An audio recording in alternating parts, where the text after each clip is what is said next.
சுகம் அனுபவிக்கிறார்கள் கால்நடைகளைப் போல. பல்ஹும் அதல், மேலும் சொல்கிறான் அதைவிடவும் கீழான நிலையில், வாழ்க்கையின் குறிக்கோளை அறியாமல், லட்சியத்தை அறியாமல், நோக்கத்தை அறியாமல் இவன் ஏன் மிருகத்தை போன்று வாழ்கிறான்? குர்ஆன் கேட்கிறது. அல்லாஹ்வுடைய தூதர் ரசூலுல்லாஹி ஸல்லல்லாஹு அலைஹி வஸல்லம் அவர்களை விட இந்த வாழ்வை முழுமைப்படுத்தியவர் யார்? வாழ்க்கையின் நோக்கத்தை முழுமைப்படுத்தியவர் யார்? ஒரு மனிதன் வாழ வேண்டும் என்றால் இந்த உலகத்தில் முஹம்மது ரசூலை போன்றுதான் ஸல்லல்லாஹு அலைஹி வஸல்லம் வாழ்ந்து மரணிக்க வேண்டும் என்ற எண்ணத்தை அவருடைய வரலாறு ஒவ்வொருவருக்கும் உணர்த்தும். அவர் வாழ்க்கையில் படாத கஷ்டங்கள் இல்லை, வாழ்வில் படாத துன்பங்கள் இல்லை, சோதனைகள் இல்லை. செல்வ செழிப்போடு முஹம்மது நபி வாழவில்லை. உங்களுக்கு எல்லாம் தெரியும். பசியால், ஏழ்மையால், வறுமையால், உறவுகளை இழந்து, உரிமைகளை இழந்து, சொந்த நாட்டை இழந்து, கவலையோடும் கஷ்டத்தோடும் தன்னுடைய வாழ்வு முழுவதையும் சோதனைகளோடும் வசித்தவர். ஆனால் அவர் மரணிக்கும் போது அவர் வாழ்வில் மகிழ்ச்சி இருந்தது. அவர் மரணிக்கும் போது அவர் வாழ்க்கையின் ஆனந்தம் அவர்களுடைய முகத்தில் தெரிந்தது. அடிக்கடி சொல்லக்கூடிய நிகழ்வுதான். இந்த வரலாறை பேசும் வரை அதை பற்றிய சிந்தனை எனக்கு ஏற்படவில்லை. ஆனால் அந்த இடத்தை கடக்கும் போது என் உள்ளம் யோசித்தது. கடைசி தருவாய் அல்லாஹ்வுடைய தூதருடைய மரணத்தில் அல்லாஹ்வுடைய ரசூல் மரணிக்கப் போகிறார்கள். எம் உயிரிலும் மேலான முஹம்மது நபியின் மரணத்துடைய செய்தி உலகத்தில் யார் கேட்டாலும் கலங்குவார்கள். எழுந்திருக்க முடியவில்லை, நிற்கிறார்கள், கீழே விழுகிறார்கள், எழுந்திருக்கிறார்கள், நிற்கிறார்கள், கீழே விழுகிறார்கள். அவர்களால் தொழுகையை நடத்த முடியாத நிலைமை வரும்போது அபூபக்கரை தொழுகை நடத்துமாறு ஏவுகிறார்கள். 3 நாட்கள் அபூபக்கர் தொழுகை நடத்துகிறார் ரலியல்லாஹு அன்ஹு. முஹம்மது நபி உயிரோடு வாழும் போது 3வது நாள் முடிகிறது. 4வது நாளுடைய காலை விடியல் வருகிறது. ஃபஜ்ருடைய தொழுகை. நபித்தோழர்கள் எல்லாம் அபூபக்கருடைய தலைமையில் வரிசையில் அல்லாஹ்வுடைய தூதர் தன்னுடைய அறையின் திரையை கொஞ்சம் அகற்றி பார்க்கிறார்கள். அல்லாஹ்வுடைய தூதர் தன் தோழர்களை பார்த்த இறுதியான நேரம் அதுதான். அவர்களுக்கு தெரியும், இதுதான் என் தோழர்களை நான் பார்க்கக்கூடிய இறுதி நேரம் என்று. திரை அகழ்கிறது. அல்லாஹ்வுடைய தூதர் பார்க்கிறார்கள். நபித்தோழர்கள் அபூபக்கருடைய தலைமையில் படைத்த இறைவனுக்கு முன்னால் சஃப்புகளில் அல்லாஹ்வுடைய தூதர் ஒரு புன்சிரிப்பை சிரித்தார்கள். அந்த சிரிப்பின் அர்த்தம் தெரியுமா? அந்த ஆனந்தத்தின் மகிழ்ச்சி தெரியுமா? நோக்கத்தோடு, குறிக்கோளோடு, லட்சியத்தோடு, வீரத்தோடு உலகம் முழுவதும் இந்த லா இலாஹ இல்லல்லாஹுவை ஏந்தி செல்லக்கூடிய ஒரு சமூகத்தை உருவாக்கி விட்டோம் என்ற மகிழ்ச்சியின் ஆனந்தம் அந்த நபித்தோழர்களை அல்லாஹ்வுடைய தூதர் பார்த்த இறுதியின் பார்வை இல்லையா? யாரை தலைவராக அல்லாஹ்வுடைய தூதர் நியமித்தார்களோ அந்த அபூபக்கரின் நிலைமை உங்களுக்கு தெரியும். ஒரு முறை அறிவித்தார்கள் அல்லாஹ்வுடைய தூதர், ஒரு அடியான், அவனுக்கு உலகமும் கொடுக்கப்பட்டது, இறைவனும் கொடுக்கப்பட்டான். அந்த அடியானோ இறைவனிடத்தில் இருப்பதை தேர்ந்தெடுத்துக் கொண்டான், உலகத்தை விட்டுவிட்டான் என்று சொல்லும் போது எல்லோரும் மகிழ்ச்சி அடைந்தார்கள். அபூபக்கர் அழுதாரா இல்லையா? ஏன் அழுதார்? அல்லாஹ்வுடைய தூதர் கூறுவது, இந்த உலகத்தை விட்டு அல்லாஹ்வுடைய தூதர் பிரிய போகிறார்கள் என்ற செய்தியை. அல்லாஹ்வுடைய தூதருடைய பிரிவை ஏற்க முடியாமல் அபூபக்கர் அழுகிறார் ரலியல்லாஹு அன்ஹு. மரண தருவாய் வருகிறது. அல்லாஹ்வுடைய தூதர் மரணித்து விட்டார்கள். எல்லா நபித்தோழர்களும் கவலையில் இருக்கிறார்கள். உமரால் ஏற்றுக்கொள்ள முடியவில்லை. உமர் சொன்னார்கள், யார் முஹம்மது ரசூல் இறந்து விட்டார்கள் என்று சொல்வார்களோ அவர்களுடைய தலையை என்னுடைய வாள் கொய்யும். நபித்தோழர்கள் கலங்கி நிற்கிறார்கள். இனிமேல் எப்படி வாழ்வது? யாரை நம்பி இருப்பது? யார் எமக்கு வழிகாட்டுவது? யாரை பார்த்து மகிழ்ச்சி அடைவது? யாருக்காக எம் உயிரை அர்ப்பணிப்பது என்று கலங்கி நிற்கிறார்கள் எல்லா நபித்தோழர்களும். எப்போதும் கலங்காத அபூபக்கர், எப்போதும் கலங்கக்கூடிய அபூபக்கர் அந்த சபைக்கு வருகிறார் கலங்காமல். வந்து பார்க்கிறார் முஹம்மது ரசூலை. அவருடைய கண்ணில் ஒரு சொட்டு கண்ணீர் வரவில்லை. தன் நண்பன், தன் தோழர், தன் தூதர், தன் நேசர் ஒரு நாள் அவருடைய வாழ்க்கையில் இல்லை முஹம்மது ரசூலை பிரிந்ததாக. அவ்வளவு பெரிய இழப்பு. வந்து நிற்கிறார்கள், அல்லாஹ்வுடைய தூதருடைய ஜனாசா திறக்கிறார்கள், முத்தமிட்டார்கள். உயிரோடு இருக்கும் போதும் மணந்தீர்கள், இறந்ததற்கு பிறகு மணந்து கொண்டிருக்கிறீர்கள். என் தோழரே, என் தூதரே, என் நேசரே. அவ்வளவுதான். திரும்ப சென்றார்கள் வெளியே. எல்லோரும் கலங்கி அமர்ந்திருக்கிறார்கள். உமர் வாளை ஏந்தி நிற்கிறார். சொன்னார்கள், உமரே உட்காரு, உட்காரு உமரே. யாரெல்லாம் முஹம்மதை வணங்கினீர்களோ இதோ முஹம்மது இறந்து விட்டார். யாரெல்லாம் படைத்த இறைவனை வணங்கினீர்களோ வல்லாஹு ஹய்யுன் லா யமூத், அவன் உயிருள்ளவன், ஒருபோதும் மரணிக்க மாட்டான்.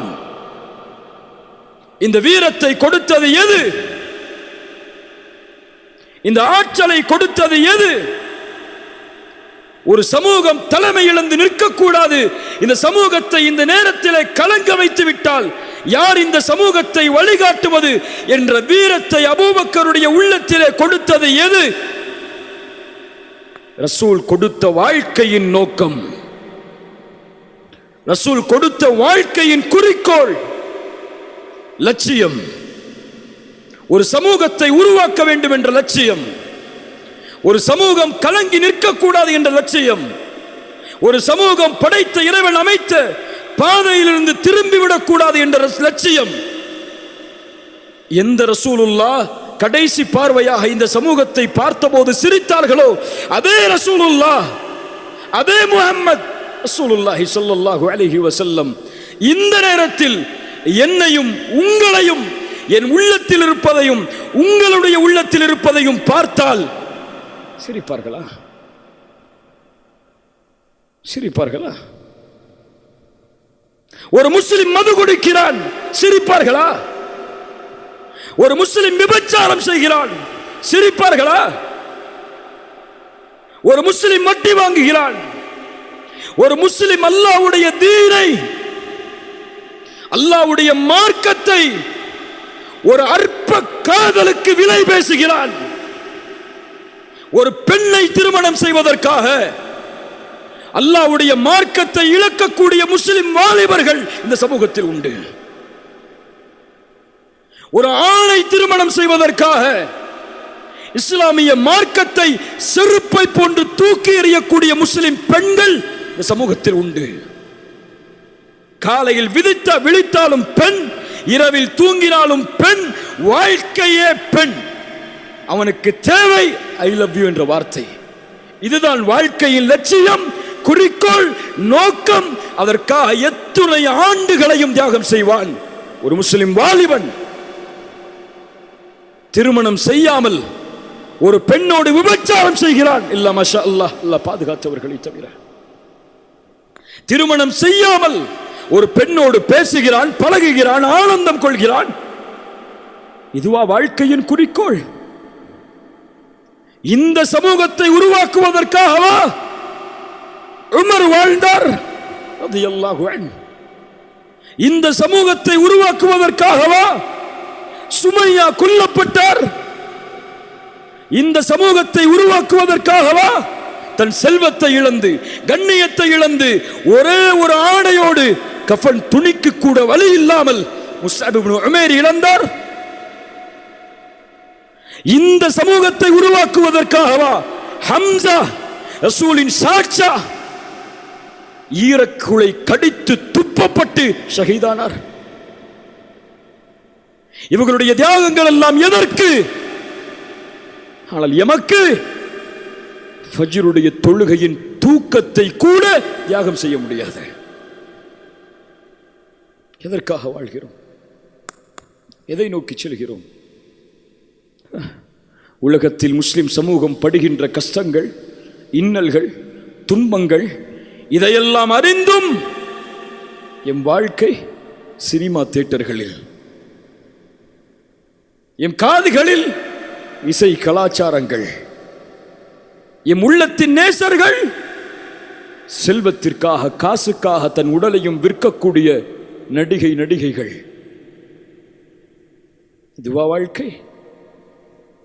இதையா சம்பாதிப்பதற்காகவா இறைவன் நம்மை படைத்தான், இந்த வாழ்க்கையை கொடுத்தான்? சமூகம் வீழ்கிறது, அழுகிறது, சிரமப்படுகிறது. ஆனால் எம்மால் முடியும் ஃபேஸ்புக்ல ஸ்டேட்டஸ் போட, அவ்வளவுதான்.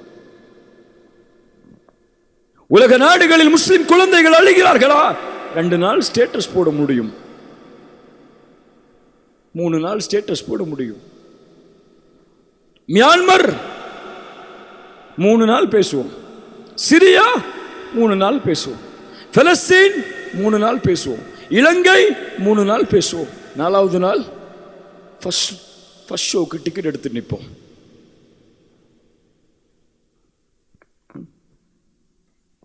உலகத்தில் முஸ்லிம் சமூகம் வீழ்கிறது.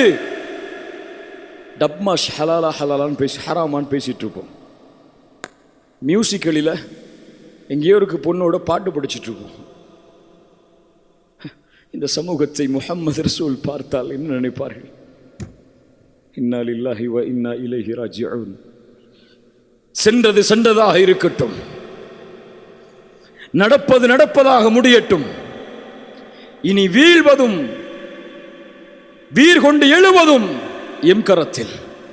ரசூலுல்லாஹி ஸல்லல்லாஹு அலைஹி வஸல்லம் சொன்னார்கள், பத அல் இஸ்லாமு கரீபன் வஸயஊது கரீபன் ஃபதூபா லில் குரபா ஃபதூபா லில் குரபா ஃபதூபா லில் குரபா.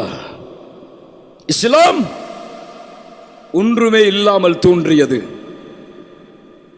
அதுபோல் இஸ்லாம் ஒன்றுமே இல்லாமல் வீழும். எந்த நிலைமையில் ஆரம்பமானதோ அதே நிலைமைக்கு இஸ்லாம் மீண்டும் திரும்பும். கண்ணியத்தை இழப்பாய், ஆற்றலை இழப்பாய், வெற்றியை இழப்பாய், எல்லாம் இழக்கக்கூடிய ஒரு சூழ்நிலை வரும்.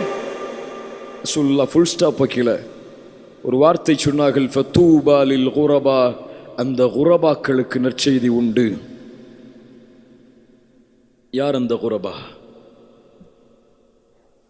எந்த இஸ்லாம் ஒன்றுமே இல்லாமல் இருந்தபோது முஹம்மது ரசூலாலும் அவர்களுடைய தோழர்களாலும் இந்த உலகம் முழுவதும் எடுத்துச் செல்லப்பட்டு இஸ்லாமிற்கும் அவர்களுக்கும் கண்ணியத்தை இந்த உலகம் தேடி தேடி தந்ததோ, அது போன்று ஒன்றுமே இல்லாமல் வீழக்கூடிய நேரத்தில் ஒரு சமூகம் உருவாகும். இழந்த கண்ணியத்தையும் இழந்த வெற்றியையும் மதிப்பையும் பெற்றுத் தருவதற்காக அந்த சமூகம் வீறு கொண்டு எழும். விழுந்த கண்ணியத்தை உயர்த்தும் வரை தம் வாழ்வின் கண்களை மூடாது அந்த சமூகம். அந்த குரபாக்களுக்கு நற்செய்தி உண்டாகட்டும். அல்லாஹ் அந்த கூட்டத்தில் என்னையும் உங்களையும் ஆக்குவானாக. வாழ், மரணத்திற்கு முன்னால் இவன் போல் வாழ வேண்டும் என்ற வாழ்க்கையில் வாழ். கூட்டங்களில் தெரியக்கூடிய முகங்களாக உன்னை ஆக்கிக் கொள்ளாதே. அந்த கூட்டமே உன்னை நோக்கி திரும்பி பார்க்கக்கூடிய முகங்களாக உன் முகத்தை ஆக்கிக்கொள். அது உனக்கு அல்லாஹ் கொடுத்த கண்ணியம், அல்லாஹ் கொடுத்த மதிப்பு. படைத்த இறைவனே உன்னோடு வாழும் போது, உன்னோடு இருக்கும் போது வேறு யார் வேண்டும் உன் துணைக்கு? இந்த உலகத்தை ஆள வேண்டுமா? அவன் இருக்கிறான். இந்த உலகத்தின் பட்டங்களையும் வசதிகளையும் செல்வத்தையும் பெருக்கி உலகமே உன்னை திரும்பி பார்க்க வைக்கும் அளவிற்கு உன் வாழ்க்கையை இந்த உலகத்தில் அமைக்க வேண்டுமா? அவன் இருக்கிறான். முன்னாள் வா, முயற்சி செய். உலக சமூகத்திற்கு முன்னால் நீ வாழ்ந்து காட்டு. இப்படித்தான் வாழ வேண்டும் என்ற வாழ்க்கையை, இப்படித்தான் ஒரு முஸ்லிம் வாழ்ந்து மரணிப்பான் என்ற வீரத்தை உன் கண் மூடக்கூடாது. உன்னால் ஒரு மனிதன் வாழ்ந்தான் என்ற செய்தியை கேட்காமல். அதுதான் ரசூலுல்லாஹி ஸல்லல்லாஹு அலைஹி வஸல்லம் எனக்கும் உங்களுக்கும் விட்டு சென்ற பாடம். எம் ரசூல் நாளை மறுமையில் எம்மை பார்ப்பதற்காக காத்து கொண்டிருப்பார்கள். அந்த பாதையை நோக்கி தான் நடந்து கொண்டிருக்கிறோம் எம்மை அறியாமல். ஒரு நாள் இந்த உலக வாழ்க்கை எனக்கும் உங்களுக்கும் முடியும். அந்த முஹம்மது ரசூலை நாளை மறுமையில் பார்க்க வேண்டாமா? அந்த முஹம்மது ரசூலோடு நாளை மறுமையில் வாழ வேண்டாமா? அந்த முஹம்மது ரசூலோடு நாளை மறுமையில் அமர வேண்டாமா? அதற்கு என் வாழ்க்கையும் உங்கள் வாழ்க்கையும் போதாது. அந்த நபித்தோழர்களின் வாழ்க்கையை ஈடுகட்ட முடியாது, அந்த வாழ்வை வாழ முடியாது. ஆனால் அவர்களின் வழியில், அவர்கள் சென்ற நோக்கத்தில், அவர்கள் விட்டு சென்ற பணிகளை கையில் எடுத்து அந்த பாதையில் முயற்சித்தால் நாளை மறுமையில் முஹம்மது ரசூல் உனக்காகவும் எனக்காகவும் நாளை காத்து கொண்டிருப்பார்கள். உன் பெயரை, என் பெயரை நாளை மறுமையில் அறிவிப்பார்கள் முஹம்மது ரசூலிடத்திலே. இதோ உன் சமூகத்தில் ஒருவன் வாழ்ந்தான், உன் சமூகம் வெற்றி பெற வேண்டும் என்பதற்காக என்ற அறிவிப்பை கொடுத்து உன்னை அறிமுகப்படுத்துவார்கள். முஹம்மது ரசூலுல்லாஹ் ஸல்லல்லாஹு அலைஹி வஸல்லம் இன்ஷா அல்லாஹ் எம்மை கட்டி அணைப்பார்கள். அதைவிட உலகத்தில் வேறு எந்த இன்பத்தை நோக்கி செல்கிறாய்? வாழ்க்கை இது, ஒரு அற்பமான வாழ்க்கை இது. ஆனால் மரணிக்கும் போது, எம் உயிர் இந்த உலகத்தை விட்டு பிரியும் போது, எல்லா பொறுப்புகளையும் நிறைவேற்றி இந்த உலகத்தில் எம்மக்காக வாழக்கூடிய, எம் நோக்கத்தை கடைபிடிக்கக்கூடிய, எம் செய்திகளை தாங்கி நிற்கக்கூடிய இப்படி ஒருவன் வாழ்ந்தான் என்ற வார்த்தையை உலகம் எமக்கு பின்னால் சொல்லக்கூடிய அளவிற்கு வாழ்க்கையை உருவாக்கிவிட்டோம். என் படைத்த இறைவனின் திருப்தியோடு அவனை சந்திக்கப் போகிறேன் என்று கண்களை மூடாமல் இந்த உலகத்தில் இருந்து உன் உயிரை எடுத்துவிட அனுமதி கொடுத்து விடாதே. அது வாழ்க்கை, ஒரு வீரனின் வாழ்க்கை, வெற்றியின் வாழ்க்கை, குறிக்கோளுடைய வாழ்க்கை, லட்சியத்தின் வாழ்க்கை. அவர்கள் வெற்றியடைவார்கள். அல்லாஹ் அந்த கூட்டத்தில் என்னையும் உங்களையும் ஆக்குவானாக. அல்லாஹ் எம் பாவங்களை மன்னித்து, அல்லாஹ் ரப்புல் ஆலமீன் எம்முடைய செயல்பாடுகளை அங்கீகரிப்பானாக. அல்லாஹ் எப்படி இந்த சபையில் என்னையும் உங்களையும் ஒன்று சேர்த்தானோ அதுபோன்று அல்லாஹ் எம்மை ஜன்னத்துல் ஃபிர்தௌஸில், அதிலும் குறிப்பாக அல்லாஹுடைய தூதர் முஹம்மது ரசூலுல்லாஹ் ஸல்லல்லாஹு அலைஹி வஸல்லம் அவர்களோடும் அவர்களுடைய தோழர்களோடும் அல்லாஹ் என்னையும் உங்களையும் ஒன்று சேர்ப்பானாக. அகூலு கௌலி